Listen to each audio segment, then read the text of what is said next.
Hi and welcome to Quick Start Java. Now this isn't intended to be a complete introduction, it's more of a quick start guide so that you get a feel for it and understand some of the big differences between Python and Java. We have a lot of support here to help you, but I want you to get a really quick flavour of some of the key differences between Python and Java and to get you started so that you can start programming really effectively and have a lot of fun with it.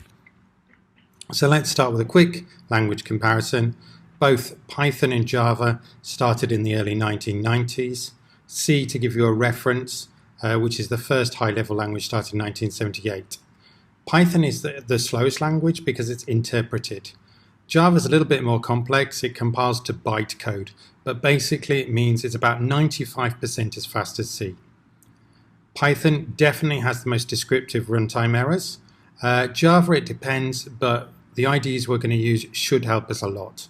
And you know, they're all incredibly widely used, so these are the languages that are really going to help you. And I say, now you've reached that stage in Python where you know object-oriented, it's a good time to move across to Java.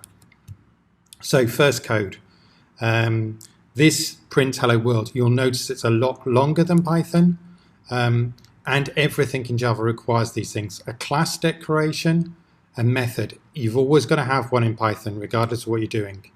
And the main, that means it's automatically going to be run.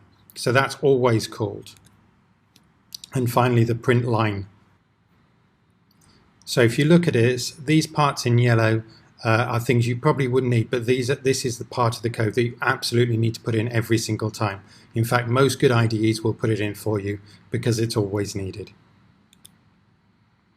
Let's have a look at the data types, what we call the primitives. We have int, which is probably what you expect, short, which saves space, long, which means you can have a larger number of numbers, byte, which is exactly that, the contents of 1 byte, can be very useful for saving space, float, which is 4 bytes, so it allows you 3.4 to the power 1038 either way, double, which is 8 bytes and allows a greater range of numbers, char, which is 1 byte of ASCII. You need 2 bytes for Unicode, and you should note that string is an object in Java. It is not a basic data type. You have to use it slightly differently. And Boolean, the true and false. So you can see there's a lot more number types. It's a lot more demanding as to what kind of numbers you use, but it does enable you to save space if you use them wisely. Let's now have a look at some decisions. And again, I want to stress, I'm not particularly teaching you how to do it at this point, but I'm giving you a flavor so you can understand. So if statements should look pretty familiar. The only difference is that if statements are in brackets really, and yes, the curly braces are in full force here. Java people over Python people will definitely say, well, the good thing is you don't need tabs. That's true. Tabs are not a requirement in Java. But of course, if you want your code to look readable, those tabs are still a good idea. The while loop again should look reasonably familiar. The good news is in Java you can make that decision at the start or the end of the loop.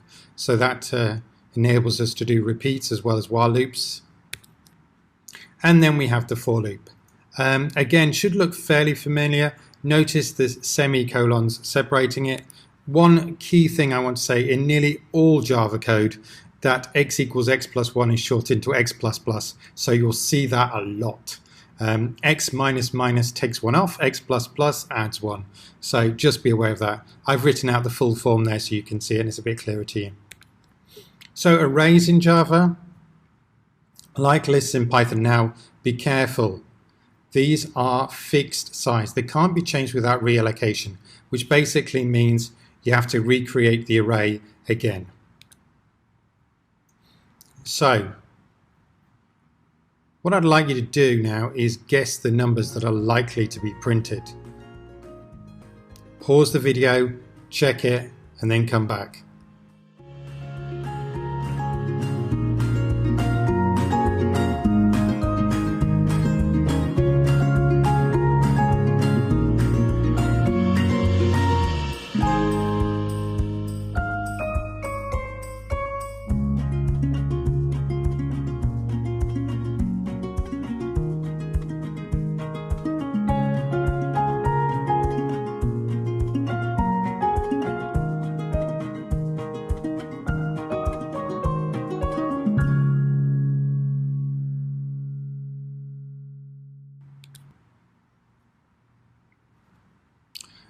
Just to give you a flavor, these are the reserved words in Java.